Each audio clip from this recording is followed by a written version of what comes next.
Estamos de volta e agora a gente fala sobre bioeconomia e Amazônia, assuntos que se complementam quando falamos em preservação da floresta e qualidade de vida das populações locais. A bioeconomia é uma das soluções para o desenvolvimento sustentável no bioma. Para falar mais sobre esse assunto, está aqui comigo Judson Valentim, que é pesquisador da Embrapa Acre e líder do portfólio Amazônia da Embrapa. Seja muito bem-vindo, Judson. Bom dia, é um prazer estar aqui com vocês. Bom dia, o prazer é todo nosso, Judson. Eu queria que você começasse explicando para a gente, sobre esse conceito de sociobioeconomia. Quando a gente fala desse assunto, o que a gente está querendo dizer, Judson?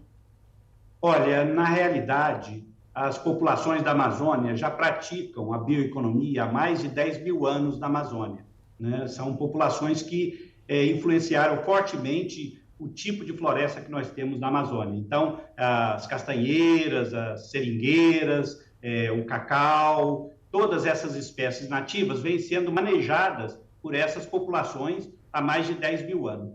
Quando nós falamos em sociobioeconomia, nós estamos falando exatamente dessa economia que faz o uso sustentável dos produtos da biodiversidade e é feita por essas populações, populações indígenas, extrativistas, ribeirinhos, quilombolas, e falamos também da ligação, da integração da ciência com o conhecimento tradicional para agregar valor a esses produtos da biodiversidade, de forma que eles possam ser inseridos no mercado, né, com agregação de valor e que possam gerar renda e qualidade de vida para essas populações. E eu digo sempre que nós temos um paradoxo na Amazônia, né? Porque as populações que vêm fazendo uso sustentável e são guardiãs de grande parte do bioma Amazônia, são populações que, infelizmente, vivem hoje com indicadores socioeconômicos muito baixos. Então, um paradoxo de que os guardiões dessa riqueza da biodiversidade que nós temos na Amazônia vivem em condições de pobreza e muitas vezes de extrema pobreza, e eu chamo isso de um paradoxo insustentável.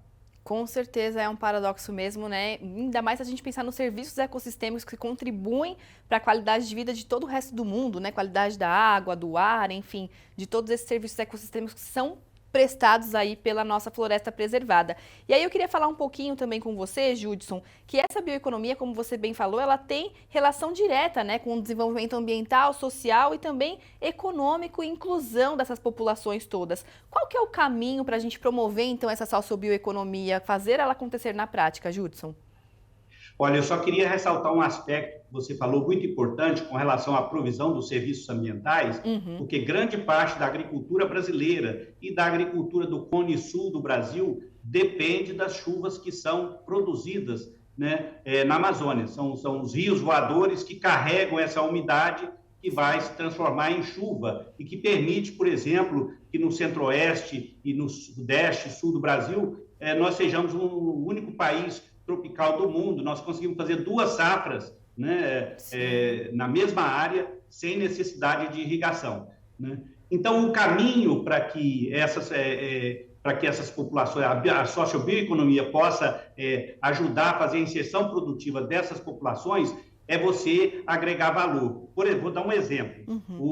Populações do Pará e do Amapá, manejando açaizais nativos, utilizando tecnologia desenvolvida pela Embrapa, uma família de extrativista, manejando 30 hectares de açaizal nativo na floresta, né, eles conseguem gerar renda suficiente para já estar na classe média baixa brasileira. Então, veja bem que você consegue aí garantir que uma população que estava dependendo de programas como o Bolsa Família passe a ter uma renda que garante dignidade, garante segurança alimentar e garante renda digna para essas famílias. Famílias aqui de Rondônia, do Pará, por exemplo, com sistemas agroflorestais também, com cerca de 5 hectares de sistemas agroflorestais, que são com espécies nativas, como a castanheira, a pupunha, o açaí, o cacau, eles conseguem também gerar renda para ser classificado como na classe média brasileira. Então, existem muitas possibilidades de, fazendo uso da biodiversidade da Amazônia, você fazer a inserção produtiva desses milhares de famílias. Dos 920 mil estabelecimentos agropecuários que existem na Amazônia Legal brasileira, 82% são de produtores familiares. Grande parte desses produtores familiares em condições de vida de renda muito baixa, em condições vulneráveis de vida, né? Sim. Judson, como que a gente faz para espalhar essas iniciativas que você citou aí de sistemas agroflorestais? Como que a gente faz para espalhar isso para esses 80% de produtores familiares, para que eles conheçam essas técnicas e que eles tenham aí financiamento e tudo mais para conseguir realizar esse tipo de trabalho?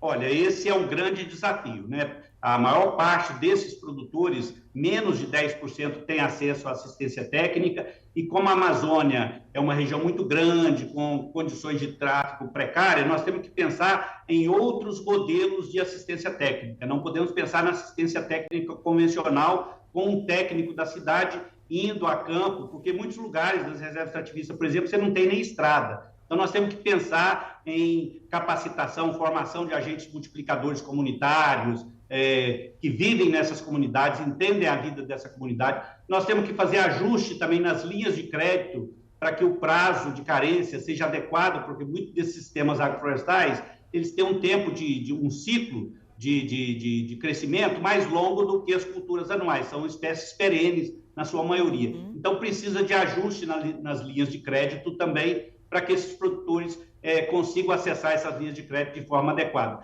E, principalmente, nós temos que promover o associativismo e o cooperativismo, porque muitas dessas espécies são espécies que precisam estar acopladas a agroindústrias para fazer o processamento da matéria-prima. Então, precisa de você ter associações ou cooperativas de produtores para que eles consigam agregar essa produção, seja produção agrícola, por exemplo, no caso do manejo do pirarucu no Amazonas, por exemplo, que eles tiveram que formar uma associação para montar um frigorífico para poder fazer, não só conseguir manejar o peixe, mas também processar o peixe, armazenar em condições sanitárias adequadas para garantir também a segurança dos consumidores. E no caso de produtos que vão para as indústrias de cosméticos ou outras, você precisa de ter também qualidade, né, e regularidade no suprimento, porque nenhuma indústria vai montar uma linha de produção de sorvete ou de um cosmético se não tiver garantia de quantidade e regularidade na oferta da matéria-prima. Com certeza, Judson, são várias frentes aí que a gente precisa atuar para destravar essa bioeconomia da Amazônia, então, né? E aí eu queria te perguntar, existem ameaças a essa bioeconomia? O que a gente pode citar hoje como ameaças para essa sociobioeconomia se desenvolver?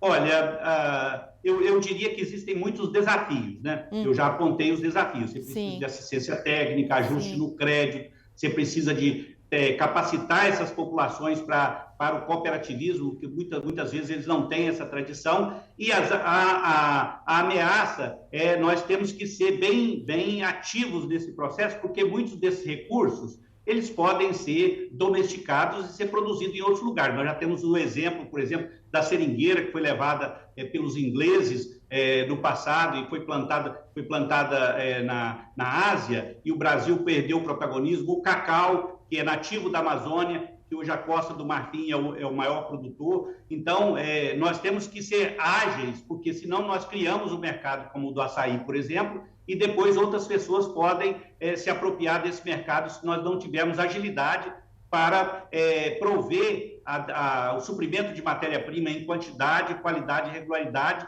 na medida em que o mercado consumidor aumenta a sua demanda.